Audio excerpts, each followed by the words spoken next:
Sometimes you just need to take the slips out and bowl defensively. And you also need to be careful with your computer's defense as well. If you need a VPN, go Nord. NordVPN.com/Kimber to get a 2-year contract with a discount, plus 4 extra months and gifts in some markets. It's completely risk-free with Nord's 30-day money-back guarantee. The link is in the show notes. So put in some dot balls and turn them into maidens via NordVPN.com/Kimber. Hello and welcome, ladies and gentlemen, to episode 11 of the Crickpicks podcast, in which I, Behram, you can find at TefMango on Twitter, Estelle Vasudevan, who you can find at Estelle_Vasude, the number 1 on Twitter, and Jarrod Kimber, who you can find literally everywhere at @JarrodKimber. We basically take a random cricket category in this podcast and we pick our top 5 for that category, which today is fielders. And this is going to be really exciting because we've seen some outstanding fielders in our sport over the course of however many years.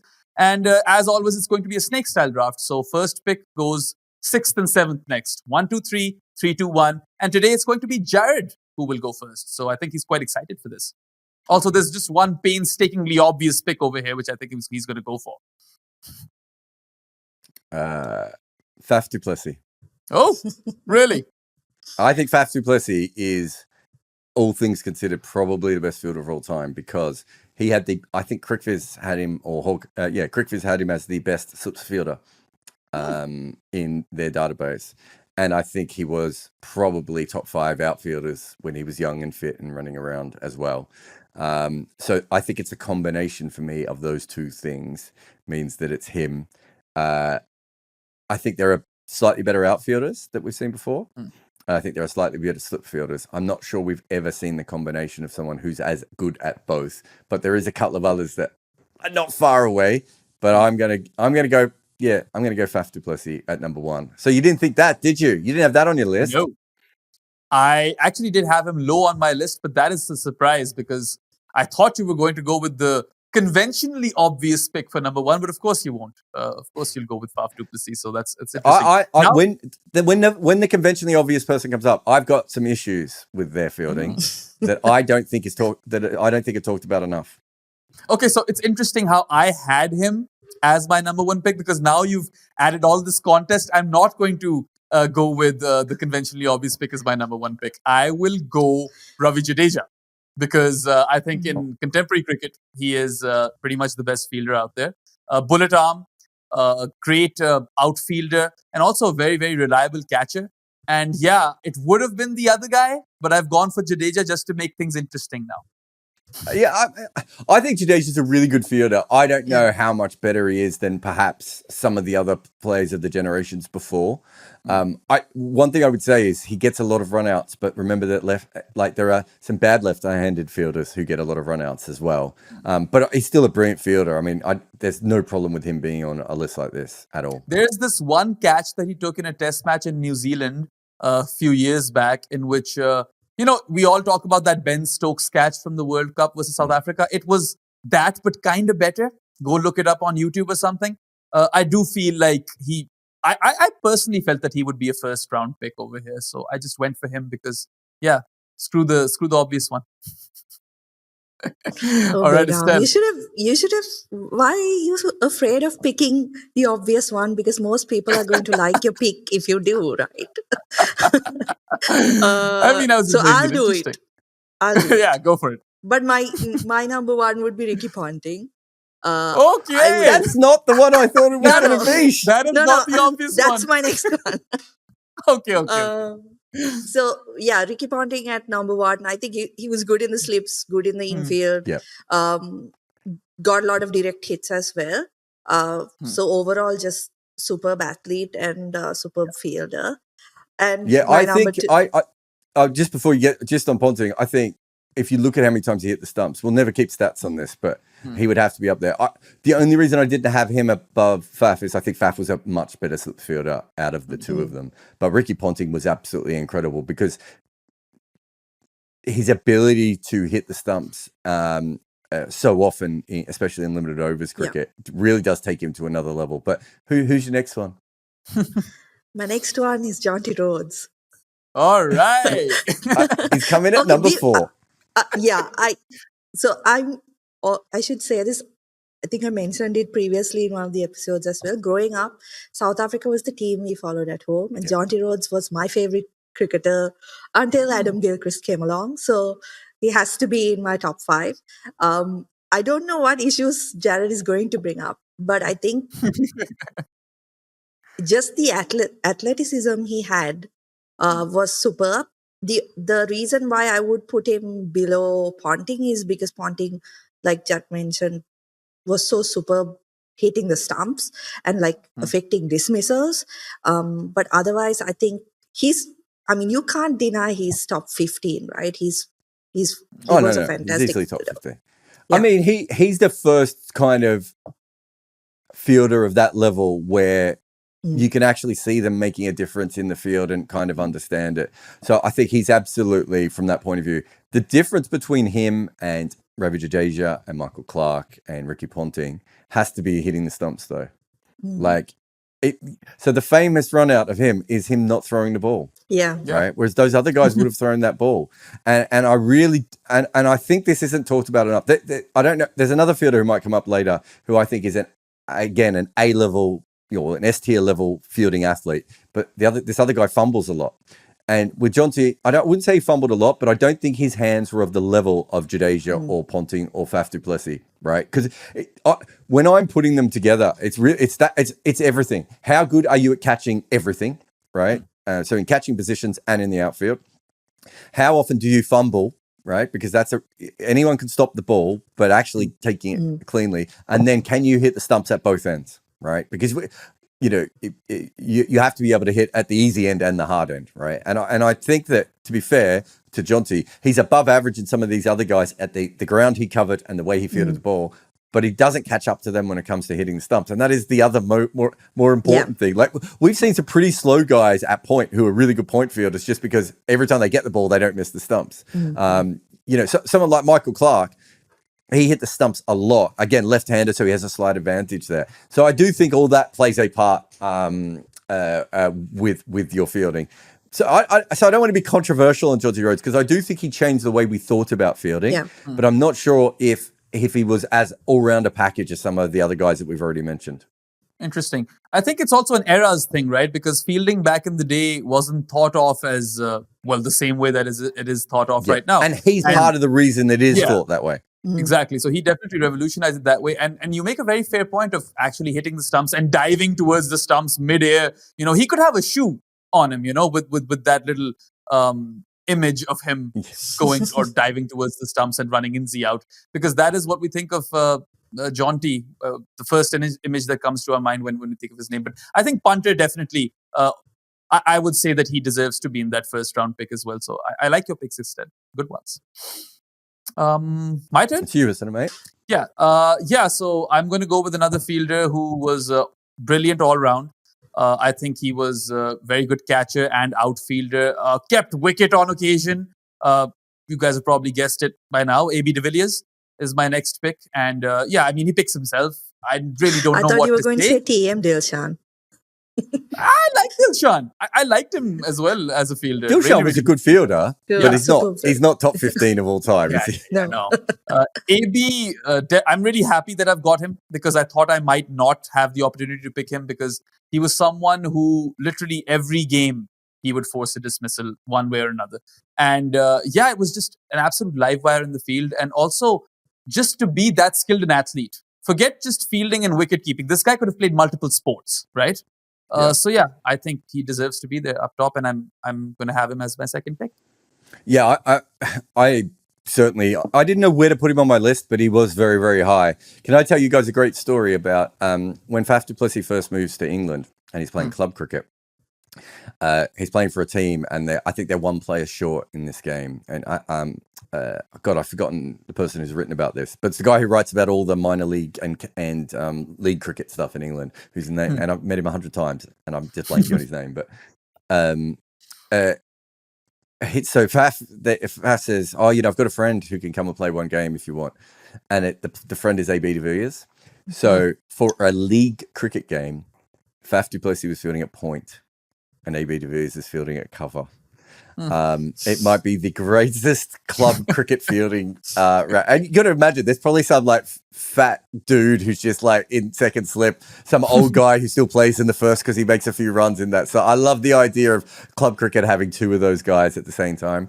Yeah, I think for me, Faf is weird because, AB is weird because of the wicket keeping. And I didn't know where to put him in the end, on the list. But again, a fantastic player. There's no problem with that one. All right. 2 picks in a row for you, right? I do. I've got such a long list here. I don't even know where to go next. Okay, let me go. I'm going to move that guy down, and I'm going to move. I am going to have Garfield Sobers at 2. So Garfield Sobers, there's that catch that Ben Stokes took running back with the flight the other day. There's a great one that Steve Waugh takes. Those are very rare catches, running back, 30 or 40 meters. There are stories of Sobers doing that sort of thing regularly, right? And his ability to field in every single position, he was considered by, an absolute great fielder in his era. And also, again, a bit like Jonty Rhodes, a kind of a revolutionary fielder in that it was on the next level. There's a lot of great West Indian fielders, so it's I'm kind of picking him ahead of Clive Lloyd, who was obviously incredible in the covers, and some of the other, Constantine, even Roger Harper. Do you guys remember Roger Harper? I do. I've seen videos. Yeah, so Roger Harper's a little bit like Jonty before there's Jonty. Not quite the same level of Jonty, but he was absolutely incredible. So there's a few guys from the West Indies, but the stories of Sobers just kinds of, and Sobers could field everywhere, in every single position. And that is something that I think I value a little bit higher. If you can, field absolutely everywhere, that means you're not just a specialist great fielder. So I've got Sobers. And then I'm going to go Colin Bland. Do either of you even know who Colin Bland is? Nope, not me.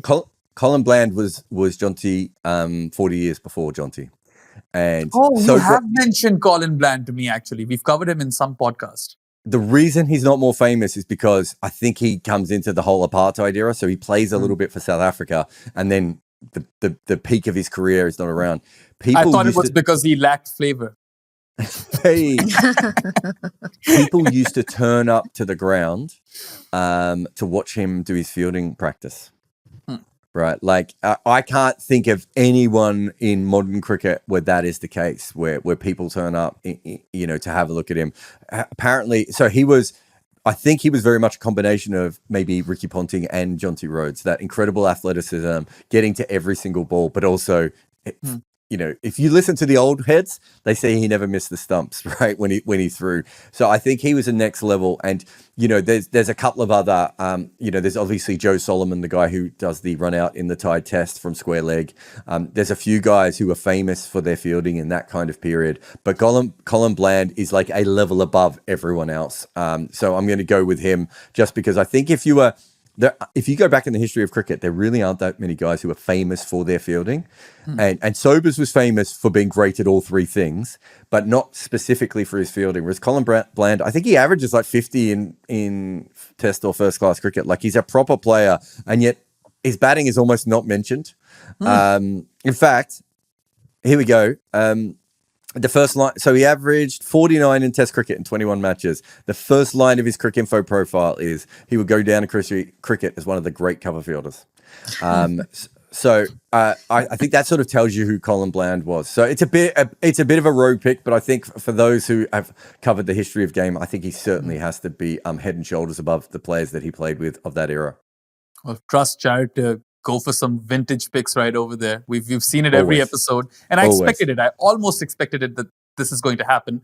I'm going to go for a more actually, this might not be very straightforward because this is young Behram being mesmerized by a certain fielder. And while I think he should be highly rated, maybe you guys don't think of him as one of the best fielders of all time, but I do, Paul Collingwood, because I think he was an immense catcher. I've seen him take some absolute blinders, right?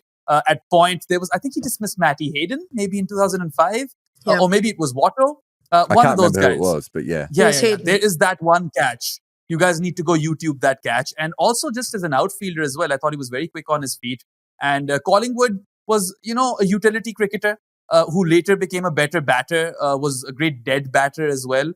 Quite handy with the ball, but I think his fielding was his best asset out of all three of those, elements of the game. So yeah, I mean, I was a big Paul Collingwood fielding fan as a kid. I would just tune in just to watch him field it at times. So happy that he's made the list. I used to get so mad when people used to compare him to Jonty Rhodes, because obviously I love Jonty Rhodes. And I used to think, no, he's not good. He's not as good. But yeah, he took some crazy catches during that period, right?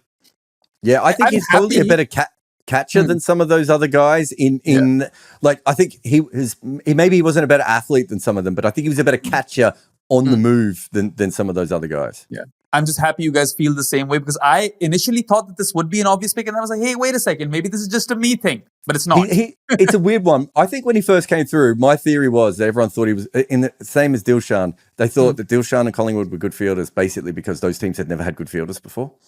And so there's an element. I always thought there was an element of that in his fielding. But to be fair, I think he was just an incredible fielder for a long time. Probably, as I said, I think he had some slight fielding skills that maybe some of the others at that level didn't have. And incredible athlete, really. Yeah. Okay. All right, Estelle, double pick for you.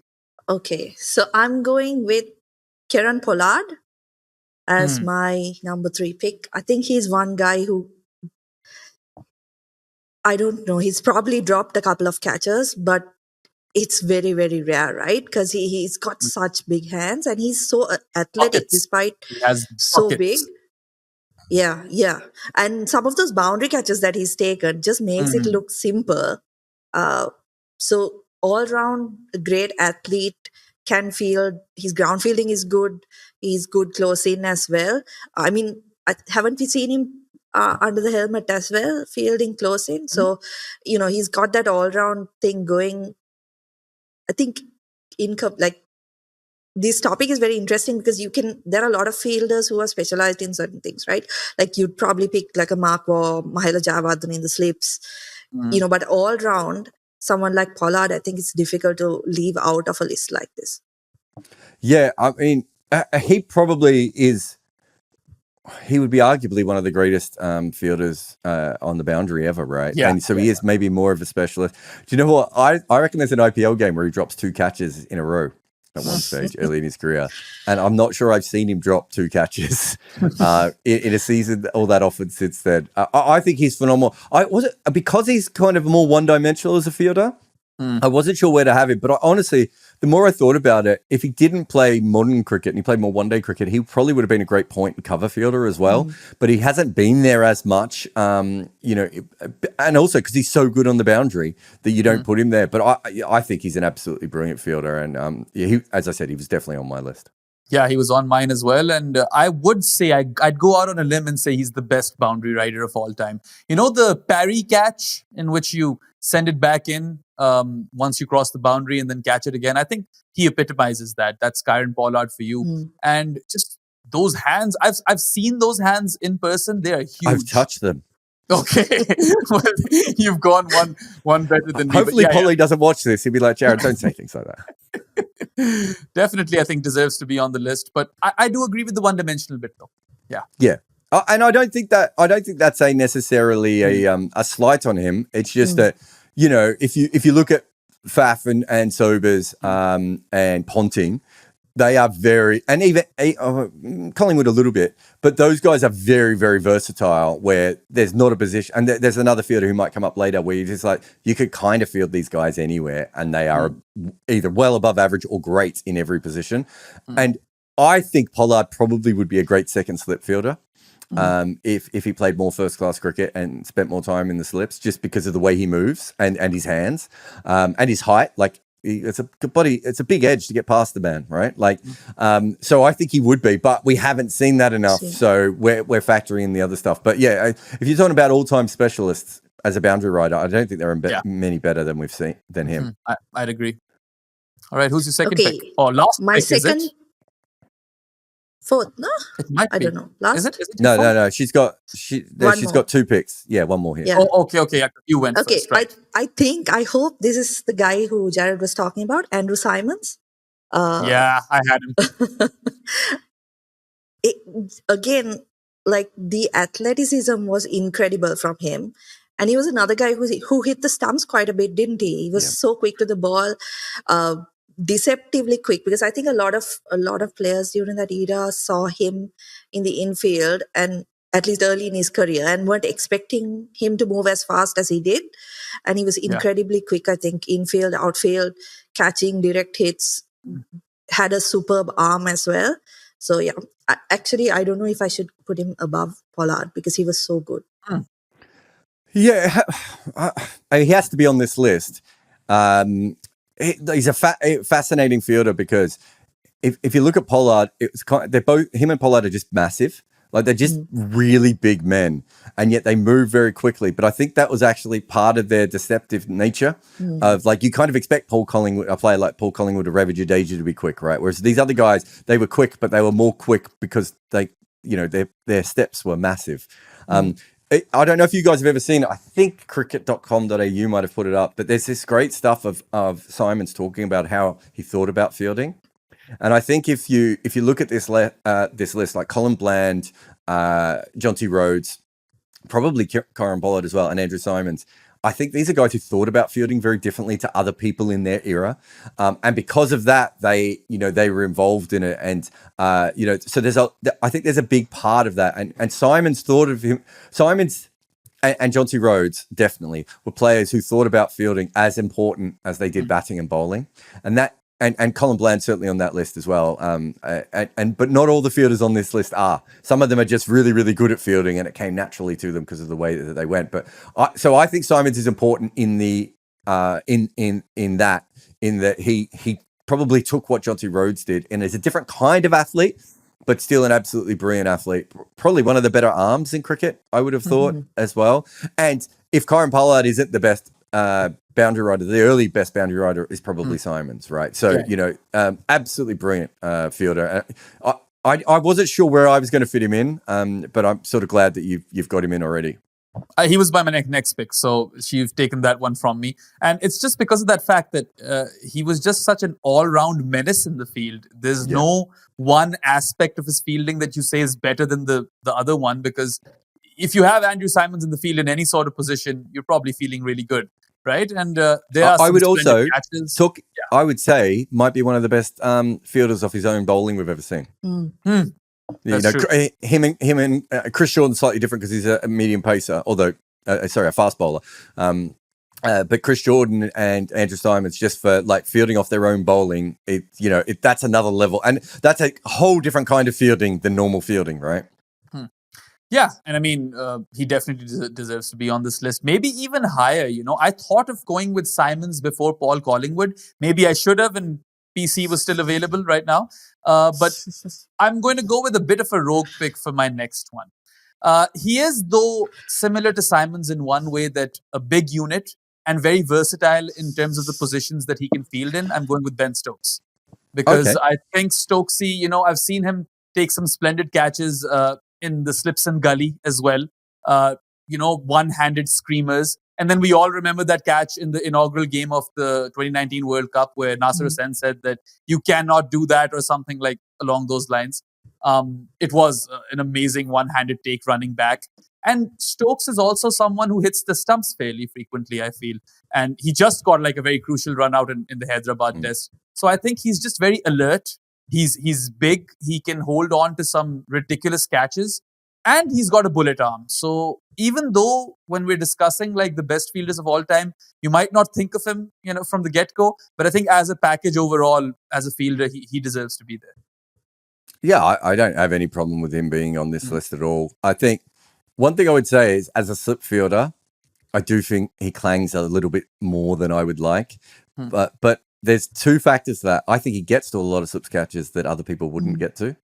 And so it's hard to kind of work out where you fit him in when it comes to that. But if the majority of the fielders, I think all the fielders we have here are great athletes, and he certainly fits in that athletic side of things, right? Like he's definitely on that level, and he gets to balls, you know, that other fielders won't, whether it be stopping or anything else. So I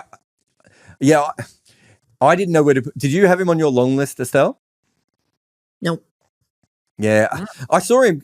So I did some Googling of best fielding lists, and there's a lot of Suresh Raina on this list, by the way. Don't know what's going on there. But he was on a lot of people's lists, him and Brendan McCullum. So I kind of think him and Brendan McCullum are both great athletes, and they throw themselves around. Are they great fielders? I don't know.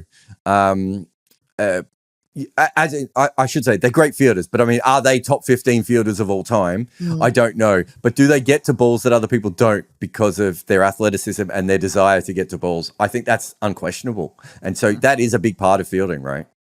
Yeah, 100%. I also kind of had McCullum way down this list, but I was like, he was primarily a keeper for the vast majority of his career. So does he deserve to be on this list? That's where I was like kind of iffy. But I think McCullum was a terrific athlete, definitely better than Raina. Yes, So I think that's a fair one. All right, so I've got to go back to back here. Yeah. So the question is, do I take Jim Folk because we both know that Behram's going to take him, or do I go in a different direction? Okay, I'm going to go Mark Waugh, who I think is the worst athlete on this list, and that is in no way a slight, because this is a ridiculously athletic list. But I do think Mark Waugh was a really good athlete, and it may be a different kind of. I think a lot of these guys are kind of like fast twitch predator athletes, and I think Mark Waugh is probably more, a slow moving great athlete, like like Perlo the footballer, or Joker in basketball, like, those kinds of athlete where they just see things differently so they can move. He didn't need to run as quick as everyone else because he was already there. He's that sort of person. Mark Waugh could field in every single position. And I mean that from short leg, silly point, slip, point, boundary rider. I think he could field in every single one. He had almost as good a first touch with his hands as I think I've ever seen any fielder have.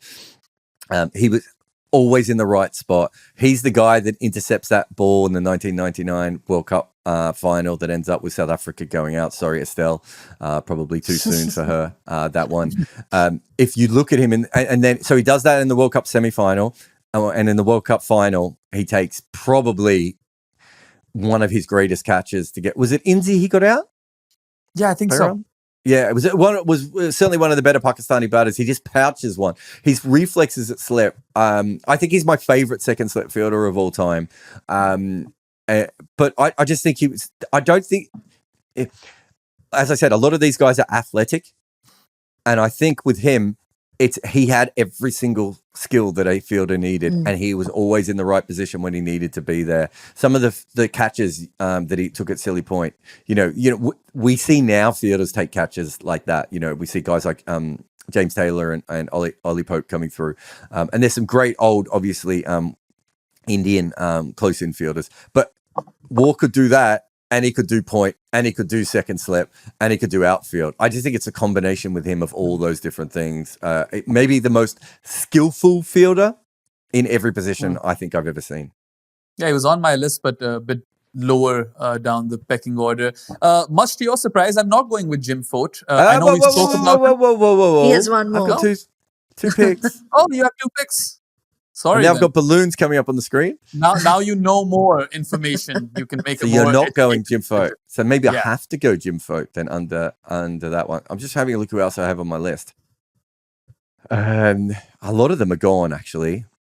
Then there's a couple of fringe West Indian current players that I love, and they might be better fielders than some of these other guys. I'm going to go Jim Fote. Good. I've never seen him field. And I have to be really honest here. I've seen highlights of Colin Bland. I've seen some incredible stuff that Garfield Sobers does. I've seen nothing of Jim Fote, but the stories are just next level.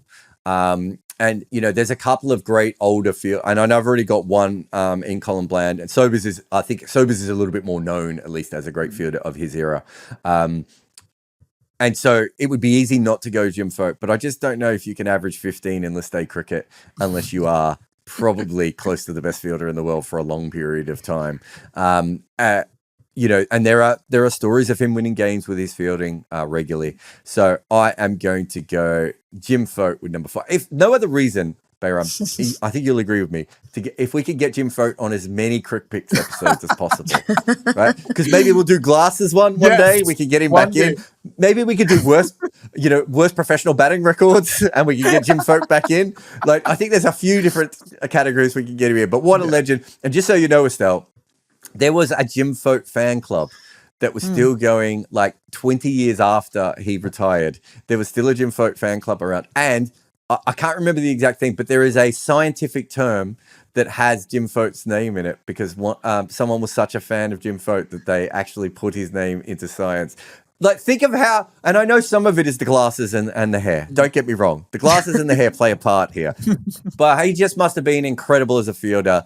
And there's another player I was thinking of putting here, which is Hayden Walsh Jr., who I think is one of the best fielders I've ever seen and certainly should be on this list. And I used to say that Hayden Walsh Jr., if I was an IPL franchise, I would have on my squad just to bring out and field. And essentially that's what Gloucestershire did with Jim Fote for like a generation, but he was in the side. So he's in for me. And he's not a serial killer, no matter what you two said. I've heard he's a very lovely man. So I don't want any more Jim Fote disrespect here. Number 5. Yeah, funnily enough, Jim Fote, I Googled him as soon as you mentioned him in the previous episode. And I think the search page, you get the small Wikipedia description. It says that he has a cult following. So yeah, I can imagine. I'm hoping we're continuing that cult following. Yeah. And also hoping that's not a Charles Manson type cult following based on the aspersions that you two put on him. Yeah, well, we're 11 episodes in and he's featured already in 2 of our lists. So I'm all for doing the glasses one day. We can definitely bring him back. The only reason I wouldn't have picked him is because I've never watched him field, right? Yeah. Like, I was very, very fascinated with the Jim Fote story when we covered him on one of our footmarks. I can't remember what that exact episode was. But yeah, he was there because you cannot possibly have that long a career by playing or batting that poorly. So I'm happy. I'm happy that you've gone for Jim Fote. And I'm happy that I forgot that it wasn't my turn because then we would have missed him, And it's good that he's made it. So I'm going to get badgered for this because if we're doing a top 15 fielders list, no Pakistani deserves to be on it. Oh my God. No. You can't put a Pakistani Never on. in 2 million years should a Pakistani be on it. But weirdly enough, I have the power. Oh my God. So I'm going to do you guys dirty. And yeah, I do literally feel that he is the best Pakistani fielder to have ever lived. I'm going to go with... Wow. What an honor. Imagine that. Wow. The best Pakistani fielder. And just because of that, I'm going to go with a completely biased pick and go for Shadab Khan. I do think he's terrific in the field. Really good point fielder. Equally good at catching the ball and stopping really quick, shots. He also has a fair few direct hits that I can think of. The only other fielder from Pakistan that was coming to mind was Afridi, because I think he has some iconic catches, but he does not make this list. Shadab, I still feel... I'll tell you my story about Shadab Khan. I was writing a piece from, when they won the Champions Trophy, and I wrote a big piece on Pakistan. Yeah. Fly, Pakistan, fly. Is that what it was called? You had that line in it. Oh God, I don't remember that. I was talking to George Dobell about it, and one of the things I was writing about was that was a better fielding side than we'd ever seen before. And I said that Shadab Khan was the best fielder I'd ever seen from Pakistan, and he was about 12 at that time, right? Like he was really, really young. And George is like, settle down. Like Shoaib Malik's a really good fielder, and Shahid Afridi could do something. And as George said this, Shadab Khan was at backward point and launched himself to stop a ball, and George is like, it's probably a fair point. And look, he's obviously not in the top 15 fielders of all time, and this is a terrible decision. And sucking up to a Pakistani audience to get a couple of votes is not ideal. But he is a fantastic fielder. I don't want to slander him as a fielder at all, even if you have clearly made a huge error here.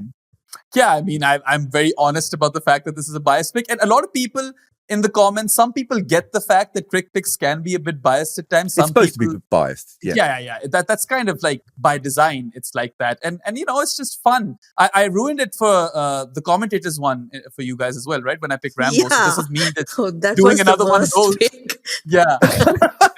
There's precedence for this. I've done this before. I'm doing it again. And yeah, I mean, look, I love Shadab's both ground fielding and catching, and I think he's an overall package. In fact, at this point, you could argue that fielding is his best attribute, where his career stands, right? Probably is. That's very sad for him. There's The that. Jim Thote of Pakistan. Anyway, Estelle, you are going to finish up now, I believe. Yeah. Okay. So Last pick is the worst, isn't it? Like it's just so that everyone knowing at home, because you've usually got a list of like 4 or 5 people, and the person that you have generally to come in next, you now don't feel comfortable with because you're terrified that you're going to miss someone like Viv Richards, like when Estelle did. Like, it really is absolutely terrible when you're the last pick in the draft. Yeah. I mean, that was horrible. Let's not talk about it. My last pick, I'm going with, okay, so I have a couple of options. Also, shout out to this guy, David Vaughan. I think all-round great pick, but I'm going with Steve Smith. He's a really good Nice one. catcher. He's quick. He puts that extra pressure all the time, right, as a fielder. And I think he hardly misses anything. That I think sometimes some fielders are so good that, and I think you guys spoke about it when you all did the footmarks on Meg Lanning as well, is that sometimes they're so good that, because they're consistently good, you don't really see them as exceptional. But I think that argument can be brought for Steve Smith as well. Because he's consistently good, we don't really, see it as special, but I think he's generally been a really good fielder, particularly in the last 5 to 6 years. Some of the catches he's taken are pretty phenomenal. Yeah, he was quite high up on my list as well. I don't know if you probably wouldn't have seen much of young Steve Smith, but young Steve Smith was essentially almost a combination of Ponting and Jonty Rhodes. I think he had a period in the middle of his career where he probably didn't care as much about fielding, and it didn't come out as much. And I think he's a good slip fielder, but I don't know if he's a better slip fielder than some of the others. Certainly he's not on the Faf or Ricky Ponting or Mark Waugh sort of level of slip fielding. But yeah, if you go back, I don't know if there must be highlights online. Some of the fielding stuff he did. The first time I noticed Steve Smith was all about fielding. He just moved in an incredible pattern, and because he reads the game so well, he was almost like a combination of, I suppose, maybe Mark Waugh and Ricky Ponting in that early period. Like he was just where he had to be every time. But I feel that the only reason I didn't have him, and he was high on my original list, the only reason I couldn't fit him in was I just felt that he didn't maybe care about fielding as much as some other people did at times. He's dropped a lot of catches recently, right? Yeah. Weirdly enough. He was low on my list as well, but I think this is the second time you've mentioned early or, young Steve Smith on a podcast and how good a fielder he was. Yeah. I don't know if anyone's ever done a supercard or cricket.com have ever released it, but if you look at him playing in the Big Bash and the old Ryobi Cup, right, even to when he first starts playing for Australia, it is absolutely incredible, some of the things he pulls off and how quick he is to balls. And, I just remember, in the same way that when you saw Jonty Rhodes for the first time, you were just like, I can't believe this is happening. But Jonty Rhodes and Andrew Simons, as we talked about before, I think they really prided themselves on their fielding. Whereas I think with Steve Smith, it was like, I've got to do this, but I really just want to be batting, right? And I do think there's a difference. So none of us really has specialist slips fielders, have you noticed? Yeah, which I think is really interesting. Jayawardene, Dravid, Yunus, those guys were good in Asia. Who else am I missing in slip fielders? Cam Green at Gully. Cam Green at Gully. Of modern times at Gully. I mean, they always used to talk about Joel Garner at Gully, but I don't know if that was just because he was tall or whether he was also absolutely brilliant at Gully. So I think he's probably another one. You've got some of the old. He's been nicknamed Cameron Gully, I believe. That's how good he is over there. I mean that's pretty handy, isn't it? So yeah, I think that you've got guys like Bob Simpson. So do you know how Bob Simpson used to take slips fielding? He gave slips catches. He used to let the ball hit his chest and then pull it into his chest. Wow. There's also, I'm going to forget his first name. Wait, let me see if I can look it up. There was a great Indian fielder, Eknath Solkar, I've heard the name.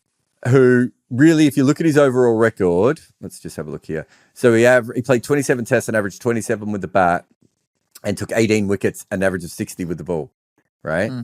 And they would use him because of how good he was at silly point and everything else, short leg, all those sorts of positions. And he kind of revolutionized that position. The only issue I had with putting him on my list is I don't know if he was any good kind of anywhere else. Like I don't know how brilliant he was, but he took 53 catches in 27 matches, which is I think I don't know if any modern cricketer's gone past that, but my memory was that Bob Simpson was the only other outfielder who was anywhere near that level of taking catches. Mark Taylor at first slip. I don't know if you two were of that era, but I always felt that Mark Taylor would never drop anything particularly at slip. We talked about Clive Lloyd before as well, and Joe Solomon is another one. There really aren't many from before World War II that get mentioned. Leary Constantine is one of the few. So Leary Constantine was a bit like Sobers in that they said he could field in every single position, and he gets mentioned. But when you go through the old reports, there isn't as much talking about fielding.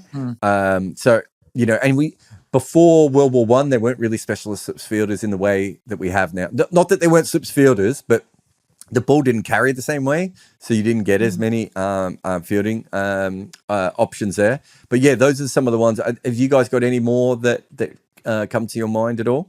Yeah, I Brian had two McMillan was guys. pretty good, right? At slip. At slip, yeah, big hands. Yeah. And also Jesse Ryder, for however short the period was we saw him, was really fantastic at point, right? I know he was, I think part of it is the fact that he's such a big guy. You don't expect him to be good, but he was really, really good at point for the short period he played international cricket.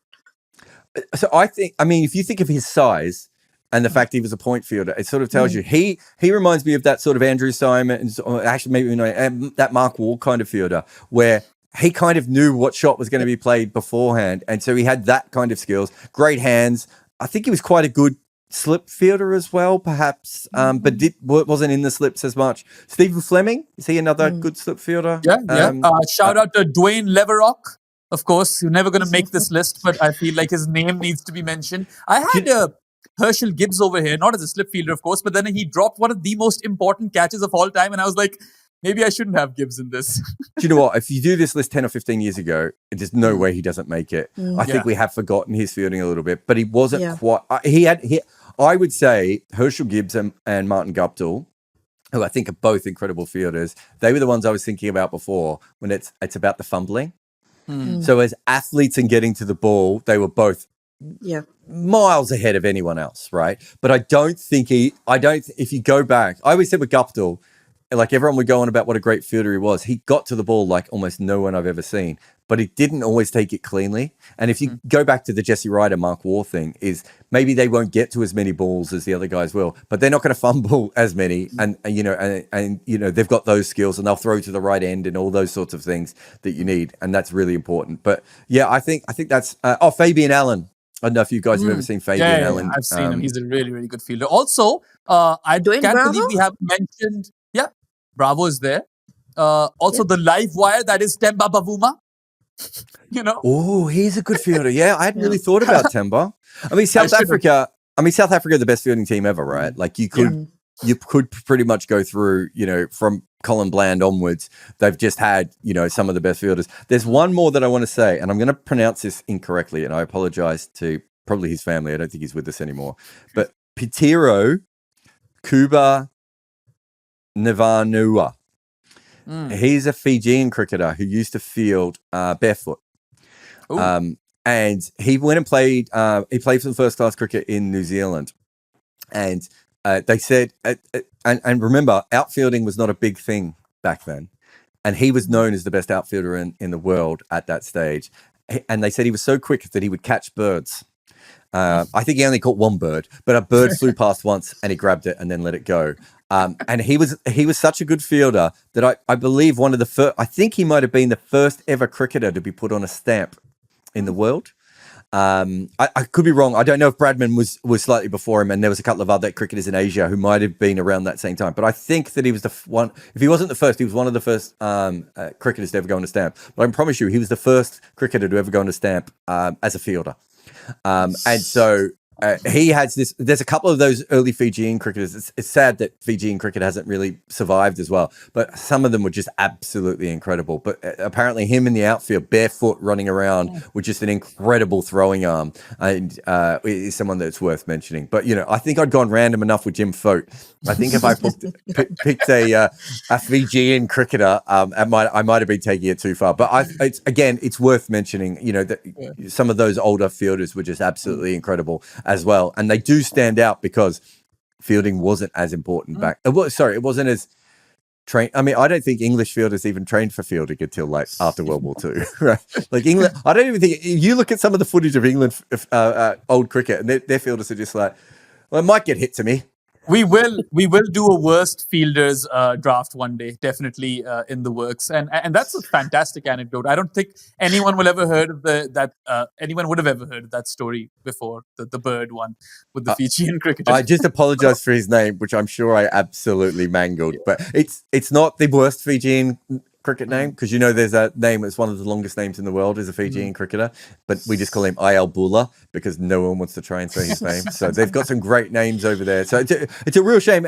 And just on the Fijian aspect of this, and I don't know why the Pacific Islands are so good at fielding, although we have mentioned Ross Taylor and Jesse Ryder, who both have island backgrounds as well. But Papua New Guinea, if you ever get a chance to go and watch a Papua New Guinea game, what I was saying about Colin Bland before about their fielding, have a look at Papua New Guinea in their warm-ups.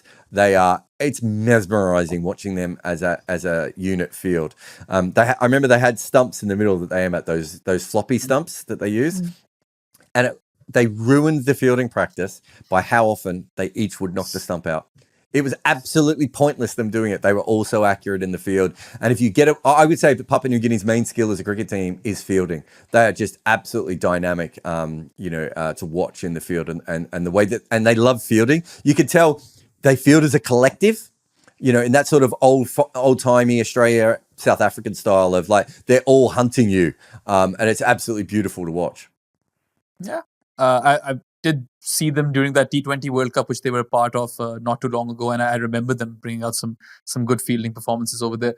But yeah, I suppose in hindsight, if I were to go about this objectively, one of Temba or Gibbs should have made it ahead of Shadab. I mean, you said it. I'll go through the list. I think we all know that Behram's tanked his own one here, and I thought he was going quite strong for a while. Last two picks, anyway.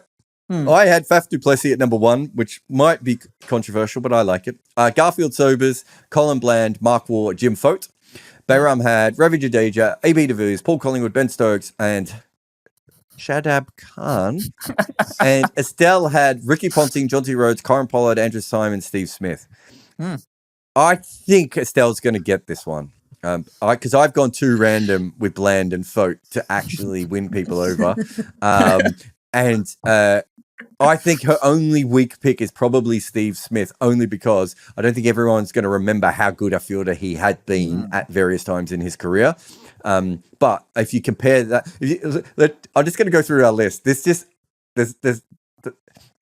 Behram's 5th pick is Shadab Khan, and my 5th pick is Jim Fote. We could not be more on brand as human beings in this that we have been. So there you go.